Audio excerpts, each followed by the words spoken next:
Next हमारा topic अब आ रहा है that is concept and role of expatriate training. देखो इसके अंदर क्या है, जितने भी एक्सपेट्रिएट्स होते हैं, एक्सपेट्रिएट्स मतलब जिनको हम अपनी कंट्री में नहीं किसी दूसरी कंट्री में ट्रेनिंग के लिए भेज रहे हैं, चाहे वो अब पेरेंट कंट्री नेशंस के हैं, चाहे वो थर्ड कंट्री नेशन के हैं।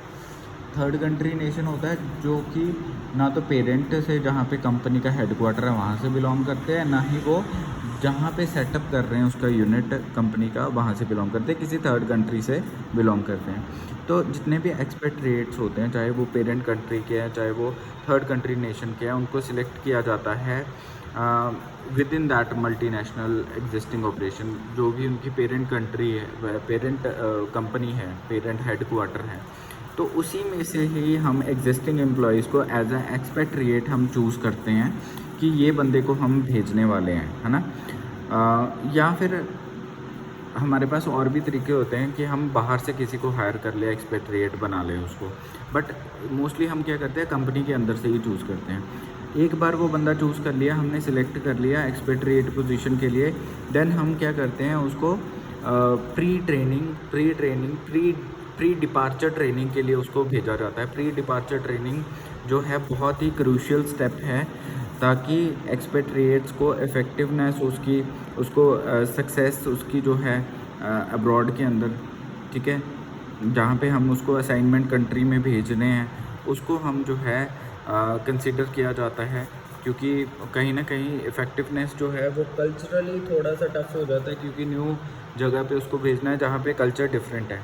तो उसको पहले ही प्री डिपार्चर ट्रेनिंग दी जाती है कि भाई जहाँ पे तुझे भेजा जा रहा है उसका कल्चर कैसा है, उसकी कल्चरल ट्रेनिंग जो है वो पहले ही इंडिविजुअल को दे दी जाती है, ताकि वो न्यू कल्चर के साथ पहले ही फेमिलियराइज हो जाए कि कैसा वाला उसको, वो किस टाइप ऑफ कल्चर के अंदर वो जाने वाला है। देन हमारे पास आता है country level differences in training. देखो हर एक कंट्री के जो ट्रेनिंग करवाने का तरीका है वो अलग है ना। अब डिफरेंसेस कहाँ पे हो सकते हैं, ट्रेनिंग एक्सपेंडिचर एंड बजटिंग। हो सकता है कि उनका जो ट्रेनिंग का खर्चा करने का तरीका हो, उनका बजट जो हो ट्रेनिंग के लिए वो कम हो, ज़्यादा हो, वो डिपेंड करेगा country to country. Then recipient of training के ऊपर भी डिपेंड करेगा कि वहाँ के लोग कैसे हैं सीखने में, है ना, कौन से की एरियाज़ में आप ट्रेनिंग कर रहे हो, इस पर भी डिपेंड करेगा। ट्रेनिंग डिलीवरी कैसी है, क्या मेथड जो है फॉलो किया जा रहा है, कितनी इफ़ेक्टिव ट्रेनिंग है उसके ऊपर डिपेंड करेगा। मैनेजमेंट के ऊपर डिपेंड करेगा, है ना, कितनी वो अप्रेजल दे रही है, कैसे वो उनको सपोर्ट कर रही है। तो इन चीज़ों के ऊपर कहीं ना कहीं डिपेंड करता है। अब सबसे पहले इसमें आता है ट्रेनिंग एक्सपेंडिचर की अगर बात करें तो क्या होता है ट्रेनिंग एक्सपेंडिचर। ट्रेनिंग एक्सपेंडिचर होता है जनरली डील करता है हमारा सेक्टर के साथ, फाइनेंशियल सर्विसेज के साथ, स्पेंडिंग पावर के साथ कि कितना स्पेंड कर रहा है, कम कर रहा है, ज़्यादा कर रहा है, कितना हम वो पर्टिकुलर जो कंट्री है, नेशन है, वो स्पेंड कर रही है उस जो ट्रेनिंग के ऊपर है ना। अब कुछ ऑर्गेनाइजेशन है, जैसे फ्रेंच ऑर्गेनाइजेशन है जितनी भी, है ना, वो ज़्यादा जो है स्पेंड करती हैं ऑर्गेनाइजेशन पे, ठीक है, ज़्यादा स्पेंड करती हैं, क्योंकि फ्रेंच जो है फ्रेंच ऑर्गेनाइजेशंस हैं। हाँ, एक minute, this is partially because French legislation require organise spend a minimum portion. हाँ, इन्होंने फिक्स किया हुआ कि मिनिमम इतना पोर्शन जो है उन्होंने ट्रेनिंग के ऊपर स्पेंड करना ही करना है। बट अगेन ये डिपेंड करता है कंट्री टू कंट्री। जैसे हमने एग्जांपल ट्रेनिंग एक्सपेंडिचर में ली थी, जो फ्रेंच ऑर्गेनाइजेशन है जितनी भी, वो मिनिमम कॉस्ट डिसाइड करके चलती है कि इतनी लेबर की कॉस्ट के ऊपर ट्रेनिंग का खर्चा उन्होंने स्पेंड करना ही करना है। रेसिपिएंट ऑफ ट्रेनिंग में क्या आएगा, इसमें भी कंट्री के डिफरेंसेस आ जाते हैं कि किस तरह के लोग हैं जो ट्रेनिंग लेना चाहते हैं। अब अगर हम एक कंट्री के एग्जांपल लें, स्कैंडिनेवियन कंट्रीज़ जो हैं, स्कैंडिनेवियन ये कोई कंट्री होगा, ठीक है, मैंने तो सुना नहीं है। तो ये जो है वो ज़्यादा स्पेंड करते हैं, है ना। हाँ, ये ज़्यादा जो है ट्रेनिंग के ऊपर जो है फोकस करते हैं, ज़्यादा ट्रेनिंग जो है प्रोवाइड करते हैं अपने एम्प्लॉयज़ को, ताकि उनको उनकी स्किल्स को अपग्रेड कर सकें। लेकिन ये जो ट्रेंड है ये डिफ़र करता है। कुछ कंट्रीज़ होती हैं जो कहते हैं भाई हमें मैनेजर्स या प्रोफेशनल स्टाफ को ही ट्रेनिंग प्रोवाइड करनी है, जबकि दूसरे जैसे बहुत सारे कंट्रीज़ हैं, पैसिफिक रीजन्स है, अफ्रीका है, वो चाहते हैं कि जो ट्रेनिंग है वो कुछ लोगों को ही प्रोवाइड की जा सके। जैसे कि मैनेजर हो गया, प्रोफेशनल स्टाफ हो गया, तो उनकी भी यही सोच है कहीं ना कहीं, ठीक है। ऑन द अदर एंड अगर साउथ अफ्रीका की बात करें तो वो ज़्यादा एम्फोसिस करते हैं कि ब्लैक पॉपुलेशन जो है उनको जो है ज़्यादा स्ट्रॉन्ग किया जा सके, उनकी ट्रेनिंग को ज़्यादा किया जा सके, ताकि जो डिस्क्रिमिनेशन उनके साथ होती है वो ना हो, ठीक है। देन आता है कि areas of training.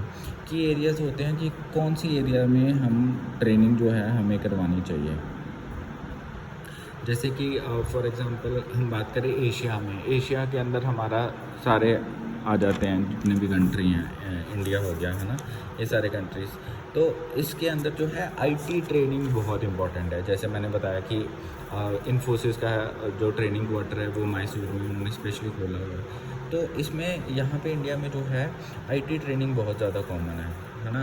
Customer skills के ऊपर इतना ज़्यादा फोकस नहीं किया जाता, ठीक है।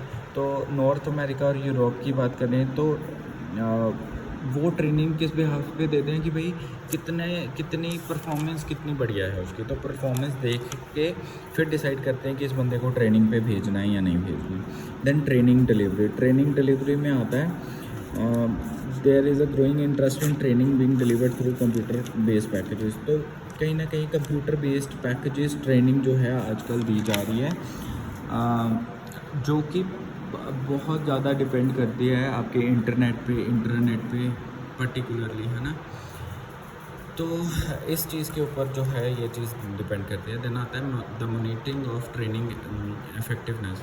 तो हमें ये भी देखना पड़ता है कि ट्रेनिंग कितनी ज़्यादा इफ़ेक्टिव है, उसको टाइम टू टाइम मॉनिटर करना, उसको केयरफुली स्टडी करना कि क्या जो भी हम ट्रेनिंग दे रहे हैं क्या उसका फ़ायदा जो है हो रहा है हमारी कंपनी को, क्या लोग उसका फ़ायदा जो जितने भी एम्प्लॉइज़ हैं उसको यूटिलाइज़ कर पा रहे हैं उस ट्रेनिंग को।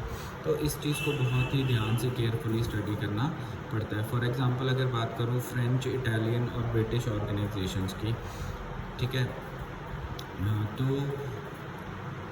ये जो है बहुत ध्यान से जो है ये ट्रेनिंग को केयरफुली स्टडी करते हैं कि भाई इसका क्या फ़ायदा हो रहा है हमारी कंपनी को, ठीक है। तो टाइम टू टाइम इसको एनालाइज करना चाहिए। दैन मैनेजमेंट डेवलपमेंट में आता है कि जो बंदे में पोटेंशियल है ना,